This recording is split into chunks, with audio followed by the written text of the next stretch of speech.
Pejabat Agama Islam Daerah Petaling, tekan 1. Ramadan is about to end once again. It was, and it is still the time to cleanse yourself, to purify your soul, to be more efficient in the art of fast breaking. Because that guy, even though he's got maybe a piece of your shirt or that, he's got the advantage. Fisher with the steal along the sideline. Artest got trapped. I did not mean that kind of fast break. I meant breaking fast. And for some, in the Malaysia news recently, once again, we cannot help ourselves but to help others purify themselves. Council officers to go undercover as cooks and waiters to nab fast breakers. Oh jeez, the juiciness of all these stories. MPS President Muhammad Mazni Wakiman reportedly said the council has identified up to 32 dark-skinned officers who will work undercover as cooks and waiters amongst 185 licensed food premises to identify those not fasting. Ooh, it's a really bad crime if you do not fast. We have specially selected enforcement officers who are dark-skinned for this undercover job. This sounds convincing when they speak in Indonesian and Pakistani lingo, so that customers will believe they are hired to cook and serve meals. What is this? You're spending taxpayers' money to spy on people? Once the order is sent, the enforcement staff will secretly capture the image of individual or group of people enjoying the food, and immediately contact. They're supposed to immediately contact the Sagama Islamic Religious Council. What is this Orwellian dystopia that you're trying to create here? He said this was disrespectful to Islam, Oh, tak boleh. And reflected badly on the council as the food stalls concerned are under its supervision. Now, these stories are not uncommon. The past we've seen, this is like earlier this month, 3 caught for not fasting in Seremban. Now, this is the interesting part. The people will get fined. I did not know about this. Ahmad Zaki said the 2 men will be investigated under Section 1142 Negeri Sembilan Sharia Criminal Enactment 1992, which provides for a fine of 500 ringgit or 3 months imprisonment or both. Added that the stall operator, meanwhile, will be charged under Section 114 Clause 1 of the same enactment, of which provides for a fine of 1,000 ringgit or 6 months in prison or both. We warn them not to commit the offence and honour the noble month. Please lah. Respect the holy month of Ramadan and preserve the image of the Muslim community by guarding the sanctity of the religion. But surely Malay Muslims are not that sensitive towards things that are haram or halal in Malaysia, right? Oh. Kenapa tak ambil coklat itu? Senang-senang kamu kata halal. Halal, haram, halal, haram. Haram jadah, betul. Yes! Surely things like hot dogs and root beers are completely fine, right? Oh. Dokumen bertajuk Manual Prosedur Pensijilan Halal Malaysia yang dikeluarkan 2 tahun lalu itu menyerahkan perkataan bukan ham, apa dia? Ham, bak kuteh, bacon, beer, rum, apa dia? Oh, rum tu bilik okey. Ram, hotdog dan chasiu antara istilah yang menurutkan Jakim boleh mengelirukan. Halal, haram, halal, haram. Haram jadah, betul. Have Muslims gone to a path where we become a bit too overly sensitive about certain things? For example, in Sweden, they ban a pair of stockings just because of when the Lego man is put upside down, the drill that comes out symbolizes something that's approximately closing into the word Allah. I mean, now I'm curious, what other things like video games are completely fine, right? Oh, seems like we don't not. Okay, it seems like we may be a bit too overly sensitive with the food and drink in the video games, but surely that's the end of it, right? We're not like really hating on like symbols or statues or things like that, are we? Oh my God, why can't we give Muslims the credit where it's due for their intelligence? Can't they think for themselves? Why do you have to correct people? Why do you always have to have these censorships and things like that for the human beings so that they don't think for themselves? Like, do you think that just because we see the statue of an eagle that we're suddenly feel obliged to start praying on it? I guess that's the biggest fear that Muslims actually have. But you see, if you start creating a society where everyone's nosy about every other neighbor and things like this, then you will start to create a sort of Orwellian dystopia. And to be frank, it's already happening. Lola ni, bondan sana sini sana ni. Saya tahu kat mana Encik nampak sekarang kejadiannya. Kat mana? So for those who do not understand what that actually meant, this guy was, I don't know if it was a prank call, but he was calling the Department of Islamic Development in Malaysia and claiming that he sees a bunch of homosexuals somewhere. And in Malaysia, because homosexuality is deemed as something that is not allowed, that, you know, they can nab on these people as well.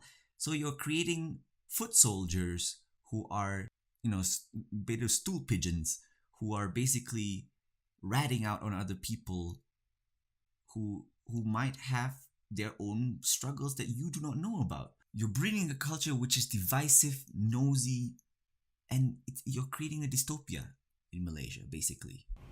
Yelah, maksudnya sekarang ni Encik nampak sekarang ni yang berlaku sekarang ni dekat mana? Nak kata lagu mana tak tahu ni.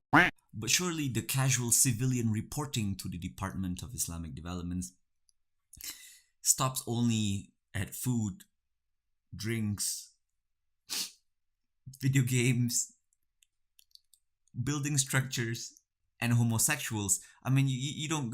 There's nothing else, right? Please don't tell me there's something else.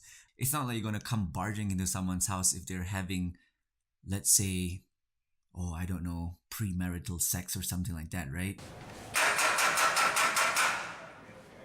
The Department of Islamic Development in Malaysia, the Jakim or the Jawi, with the power to break down doors with a broom.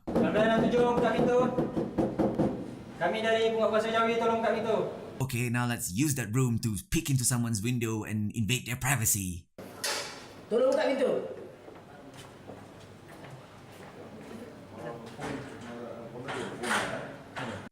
Jakim, armed with a bolt cutter to cut open people's grills and barge into people's doors. Jakim, with the power to summon the social and communal teamwork in order for you to invade into someone's privacy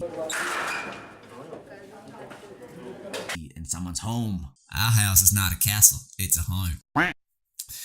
The collective power, I've never seen it used so well. So good. Of course, there's something serious about this note, right? I detest all these ideas that you are being played as a moral police.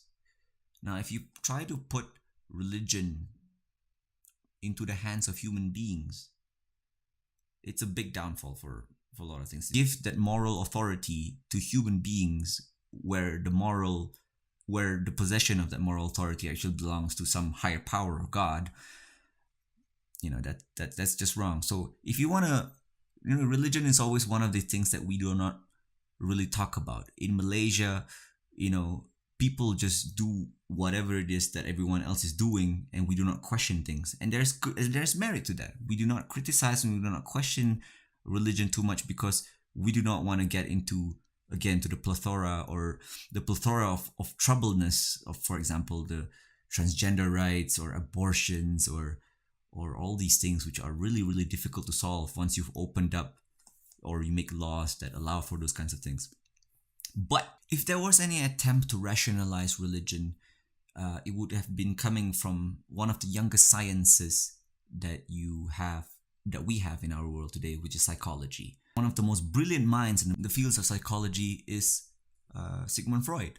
And Sigmund Freud is famous for tying in the idea that if you have a trauma of any kind, that it relates, that if you do not deal with your trauma personally, your personal experiences when you were growing up, then it will fizz at a later time in a form of depression or anxiety that will lead you to suicide and things like that. But even he, the most brilliant mind of his own, were flawed.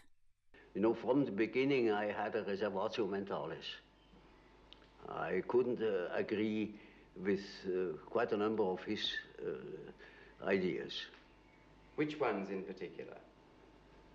Well, chiefly his purely personal approach and his disregard of the historical conditions of man. You see, we depend largely upon our history. We are shaped through education, through the influence of the parents, which are by no means always personal. They were prejudiced or they were influenced by historical ideas or what I call dominance. So the personal thing that Carl Jung was basically talking about is those traumas that I was saying earlier. So, you know, if your uncle were to touch you when you were like 12 or something and you've never dreamt and never dealt with that idea or that problem, it will foreshadow and it will resurface at a later time when you're an adult. But as you can see, even he, one of the most significant figures in psychology, cannot know about the human psyche. So what gives you, Malay Muslims, the right, the authority to impose moral authority to other people? I don't know how much you know about religion or the human psyche or human behavior, but I am for certain know that you do not think about it as much as Sigmund Freud, for example. Mambang mabuk minum brandy. Di negeri Mambang sana ada jual brandy? Hei, apa ini kau gambar orang-orang ni? Ini bukan orang Pak Cik Mambang. Mambang kepala otak kau jambut. This is not too far from reality, by the way. A lot of Malaysians are a bit simplistic in the way they think, and I think it's a fallacy or a mistake to put the responsibility onto teachers in schools to teach you about how to behave as a human being. And the parents are in the front lines in order for you to bring up and discipline and carry forward an individual who can speak forthrightly, discuss things in a more articulate manner, have tolerance about other people, and understand their struggles without making too quick of a judgment early on. I mean, the whole idea of you taking pictures of people fasting. How do you know that if he's not a labor worker or a construction worker or a bricklayer or something like that? How do you know? And then suddenly you're just imposing your moral high ground onto other people. So hopefully these kinds of news don't pop up again. Now, you were talking about saving the image of Malaysia. I say the complete opposite. So why not first we fortify our mind with knowledge and reading more? Maybe we shouldn't be too sensitive about food and drink and what games we cannot play and what kind of buildings we can build and what kind of buildings we cannot build. It doesn't really make sense. Hey, if you think that Malaysia are a bit too sensitive and not too sensitive, leave a comment below.